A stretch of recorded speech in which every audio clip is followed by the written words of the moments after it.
Barfield. She's an instructor here on campus, and she teaches criminal justice / corrections. For corrections, right? Okay. Thank you. No problem. Thank you. So you guys were working this computer really hard today because it's taking a really long time to load up here. I think it has the Monday afternoon blues. Of the Monday afternoon blues, that probably most of your students do as well. Well, thank you, Will, for asking me to come in today. I'm going to share a few concepts and ideas with regards to ethics and ethical decision-making from our world in the criminal justice field. And I have a PowerPoint for those of you who like the visual. To have the visual as well, and if it's all right with you guys, I also will ask a few questions in the hopes to engage a little bit. By this time, I'm sure you've gone through many different concepts and talked about ethics in great detail. But it'll kind of help move us forward as to what a corrections professional looks like. Okay. Yeah, this is actually 14th week. 14th week, yes, and everybody is near, And everybody's an expert in ethics, right? they are. They know exactly how to define ethics overall. Maybe?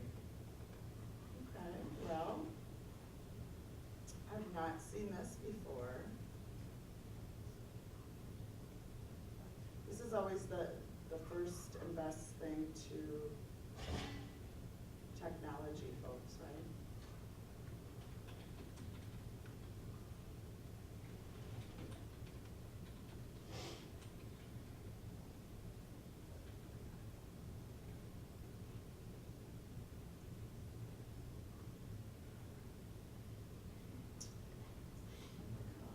Oh, that's strange. I've never seen that before. We're gonna go with that. All right, so I'll just move forward because I know you guys are going to be excited to get out of here shortly. So if you don't mind me taking a look back and forth here at my notes so that I can keep moving along. As Will said, I teach in the criminal justice field, and I've had 8.5 years in the field, no pun intended. Actually, my corrections history started at the Fond du Lac County Jail when I was 19 years old, and right before I graduated from this college itself. So this part of me, the corrections and the integrity and ethics, is something that has been really ingrained in me for a very, very long time. And one of the things that we talk about is, why is having ethics, or why is being ethical really important to us in this field? Probably the biggest part of this is that we are hired as public servants in the criminal justice field. And when I say the criminal justice field, that's kind of it's a really big umbrella, because underneath that umbrella falls the law enforcement, the corrections, probation and parole, community corrections. We have many, many different facets that fall underneath there. So as professionals, we are hired to perform a service for the community. Now, one of the things that I ask our students all the time, and actually probably remind them all the time, and this is one of the biggest facets, is when we look at ethical behavior, who do we represent? Who do we represent in this field? So for example, when I send students out to do things in the community, which they have to do interviews and we meet many professionals along the way, one of the things that I tell them is, remember, when you leave Marine Park, not only are you representing yourself, you're representing this program, and you're representing Marine Park. And that same statement goes hand in hand with our criminal justice field, because not only do the professionals represent themselves, they also represent the community that they're working for, their families, and the agency that they are employed with. So when we take a look at what what exactly that representation means.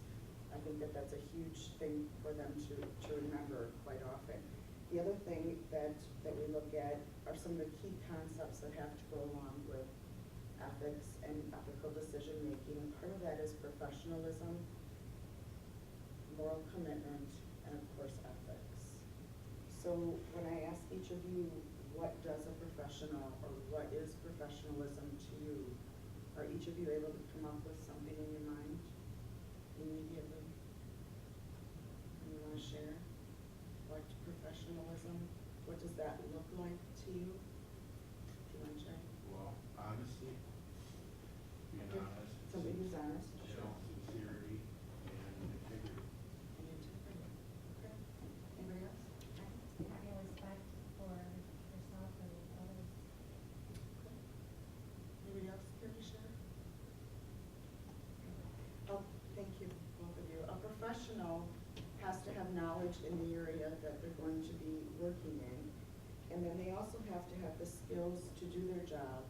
And along with that also comes professional attitude and a positive attitude. Some of the concepts that directly relate to professionalism in the field that we look at is ethics, respect, appearance, the demeanor, your diligence, and your competence to also do the job, and finally, your attitude. How many of you have ever worked somewhere, everybody have jobs or been in jobs right now, where any one of those were compromised in some way? Think of a time. I've seen many of your heads moving back and forth. What about somebody's attitude? Did that play a part? Is it an all or none equation? I see some of the eyes are getting bigger here. So we look at these different concepts when we put the frame around professionalism in the criminal justice field. And it's not an all or none, but yet these are definite concepts that we give high regard to. Another thing that we look at is your moral commitment. We talk a lot about, do our behaviors shape who we are? Where do those morals that we have, where do they come from? And can they be changed? Are they ingrained?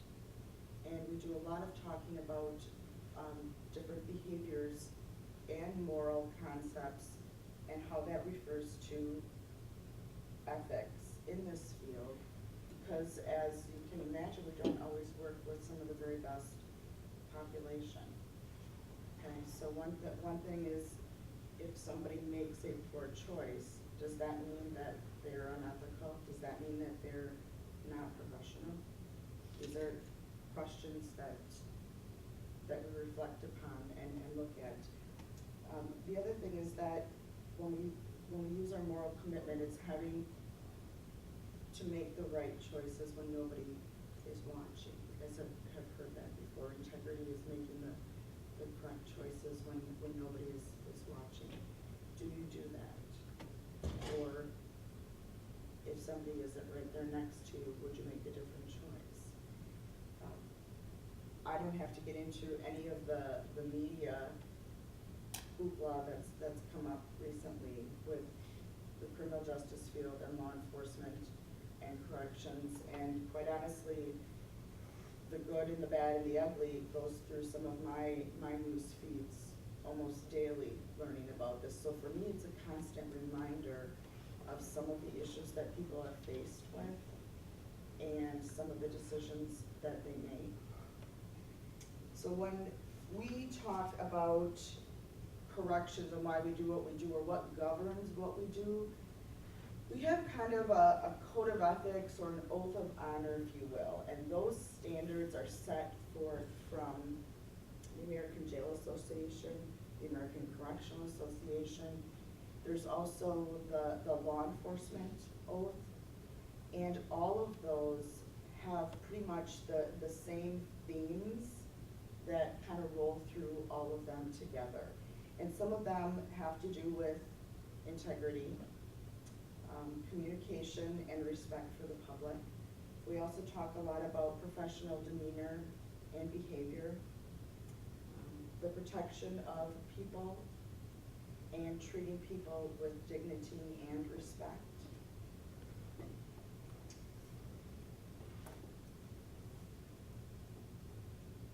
The importance of maintaining a positive demeanor, and then finally refraining from activities that you know would get you in trouble, that would be considered unethical. In addition to that, not using your position or your power towards anything that would get you into trouble. So those themes seem to run through all of our policies and our codes and mission statements, and it's the integrity of you and the integrity of the department, and because we're public servants, this is why we do the job that we do. So that's almost like it's constantly in our face and as a reminder. So some of the ethical expectations for corrections professionals, and again, this could be in many different facets of the field. One of the first things that we talk about is that we need to treat people with dignity and respect, and we need to be fair and unbiased to them. And also avoid getting into any type of improper relationships. Now, some of you might be thinking, really, do you have to say that to somebody? But the truth of the reality is, when you're inside those four walls, if you work inside of a prison or a jail, you are surrounded by the same people, generally for 6 days a week, 8 to 12 to 16 hours a day. In addition to that, then you're surrounded generally by the same inmates. It's kind of a little bit of a subculture, if you will.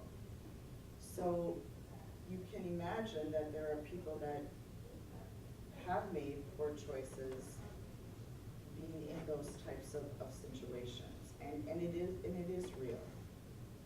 There's many people who have lost their jobs because of making a poor choice. People who have had careers for a very long time get caught in different situations where it might be a little bit of a slippery slope for them. And once they hit that slippery slope, and whether they get involved in peer pressure or rationalizing that what they're doing is okay or acceptable, that slippery slope generally takes them to a point where they won't have their career anymore. And generally, it just takes one time for something like that to happen. So, as corrections professionals, they need to know how to,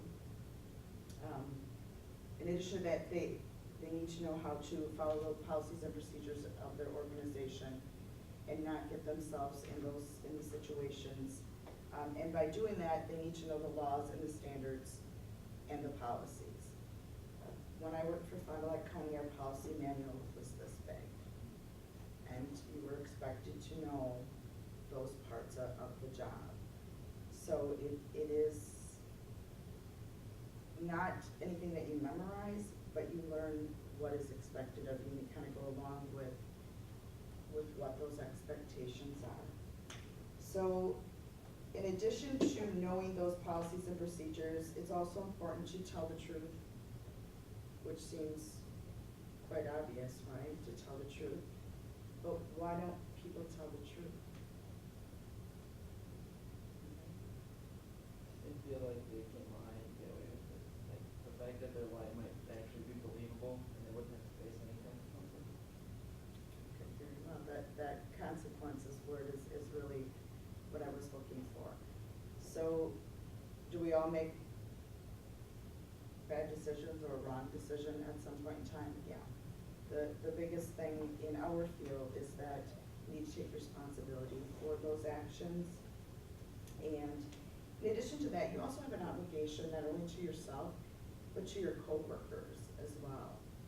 Kind of, if you see something, you need to say something when it comes to other people's actions. And also we need to, in our field, we document and we have to report everything generally, when you're doing the right thing all the time for the right reasons, there are gonna be people that don't necessarily agree with you, or people that will chastise or give peer pressure against that sort of thing. So that could be another reason that individuals do not do the right thing. So some common reasons that correctional officers or corrections professionals might behave unethically. Some common reasons. Yeah. Money. Like selling drugs or getting into drug trafficking in prison or something. Okay. Anybody else? They just don't care in some ways. Could be. Could very well be. Here are the four big ones. Four big ones. Anger. You might have heard some of these before. Anger. Might go on with it. Don't care. Lust. Greed. And peer pressure. Peer pressure. Those are some of the biggest reasons that correction professionals behave unethically. They may experience some selfishness from time to time. And even though we are in this field, they can and do make poor choices. Or they might lie to themselves with excuses and think that they won't get caught. And they're also afraid of being ostracized when they do the right thing. So those are some of the reasons that corrections professionals might behave unethically. Some different types of situations that might happen in a corrections setting. They may abuse or harass the offenders that they work with. They also might engage in improper relationships with staff members and or the offenders that they are working with. They might bring contraband into the facility. In addition to that, they may discriminate against certain persons, or they may not be truthful in their actions because they're worried about what would happen.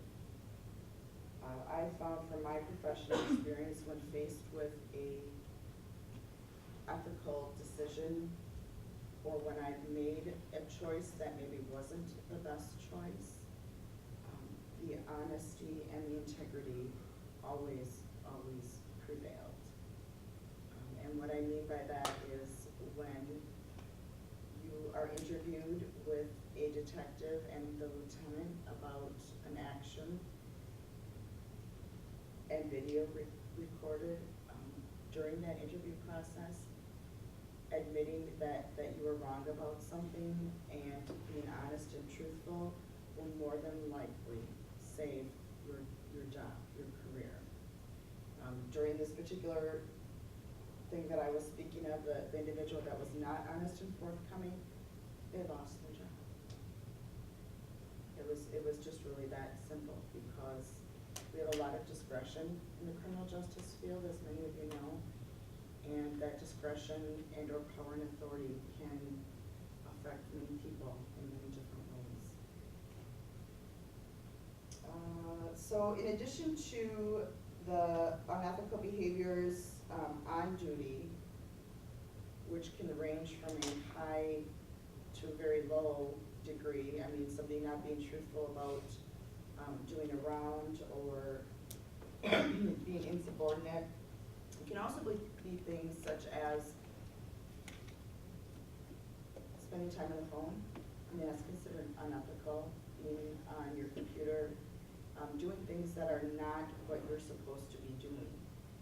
You know, when I speak of some of these ethical things that happen, some people might think, well, if I don't get caught. But again, it goes back to, are you doing the right thing all of the time with what you're supposed to be doing? The off-duty conduct is another thing that, as professionals in this field, we definitely need to keep in mind. We are not guaranteed any extra favors just because we are in uniform. that is stated explicitly in our policies and procedures. We are not to use our uniform as any type of intimidation and or threat, because in doing so, it can very much be unethical. So in addition to that, what it does is it reduces the public's confidence in you. And I think many of you, given some of the recent situations that have happened in our society, probably, most of you probably would shake your head a little bit and think, yeah, that does shake me up a little bit about why somebody would do what they do. So one of the things that I'm gonna finish up here with today is what we call the ethical decision making. And I think just that little app that you just saw, we don't get to hit the right or wrong app button when we have to make some of those quick decisions that we make in life. Although if you're struggling with your conscience about something, you have a little bit of time to think about something, that might be a nice little option. One thing that, and I have 3 of them that might chuckle a little bit, but one thing that I do and say to our students when it comes to ethics and morals and values and trusting your gut and doing the right thing is to kind of do this in the classroom. And they giggle and they're like, get it. And when I do this, it's like if your brain, if you have to think about something more than once, there's probably a good chance that you should not be doing it, and you need to listen to your gut. Because those 2 things are gonna help you, I believe, make a good choice. So with ethical decision making, so you walk out of this classroom right now, well, not yet. And I know you want to walk out, but not just yet. You walk out of this classroom, you see $20 laying in the hallway. What do you do? What do you do? Oh, there it was. My game. But you look around, and you see me pick that up, I'll slip that under my shoe and grab it. What do you do? Depends on the situation. Depends on the situation. I mean, if you clearly saw somebody drop it, then, but if there's nobody around and that's just a $20 bill there, it's the, okay. How do you like coordinate whose $20 bill is? Because if you go, oh, hey, whose $20 bill is this? Anybody's gonna say, oh, yeah, that's mine, that's mine. Right, I think that's the mindset, and one of our ethical decision-making scenarios that we do in our program is if you were a booking officer and we're doing a round and walking through the booking area and saw $20 on the floor, what would you do with it? What would you do with it? So some of you would determine, it would depend on the situation, you're not gonna, hey, whose $20 is this? Would you take it to the lost and found and say, I just wanna let you know that I found this, and this is where I found it, and I don't know who it belongs to? Would you do that? What if it was your last $20? What if it was the only $20 you had until payday? Still do that. It's called pay it forward. It's called pay it forward. Karma, you good and then. Not specifically corrections related, but I will tell you a true story. My aunt found $660 laying on the sidewalk not too long ago. She turned it into the city PD, told them the situation, that she found the money, turned the money over to them. A certain amount of time went by and nobody claimed that money. Nobody went to the sheriff's department or the city PD, and they gifted her that $660 back because she did the right thing. So just something to think about. Finally, this is the last thing that I'm going to leave you with, and then I'll give you a chance to ask me a couple questions. When we look at ethical interventions and what can we do, one of the things that we talk about in our program is sodas. And I like to use this acronym because it's really easy to remember all the time. Sodas, as in drinking a can of soda. Your S is what's the situation. The situation. The O, what are your options? What are my options? SOD, the D are the disadvantages, the A are the advantages, and the S, of course, is the solution. So I think if you are, there's many, many different ways to go through making an ethical decision and making the right decision. But if you maybe think of the SODAs and think of that acronym, it might help during any type of situation. So I thank you, I want to thank you guys for listening to me today.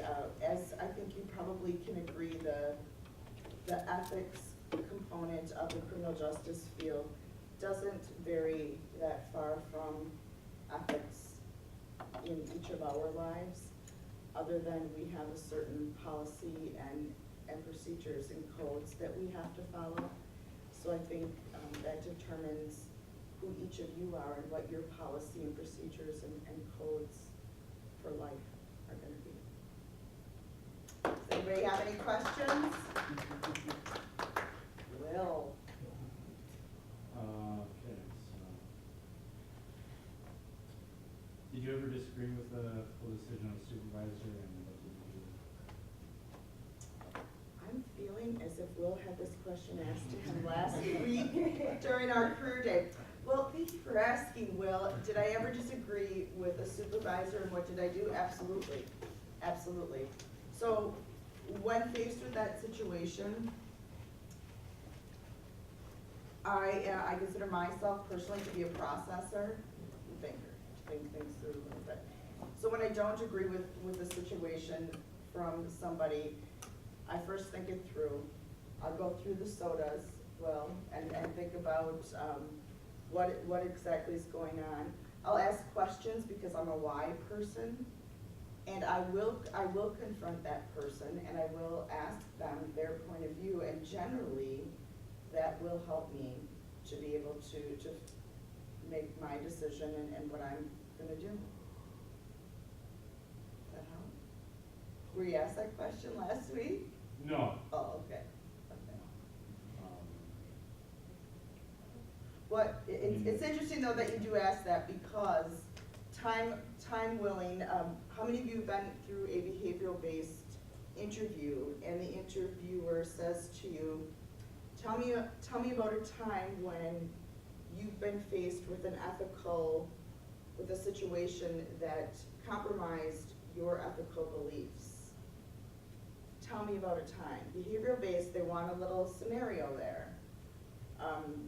So it's not just, I think that it's important to have a situation and to be able to think about that and be able to talk about it, because as professionals in this field, they're looking to see what is your thought process, how do you solve these decisions, and what did you do? What did you do about that?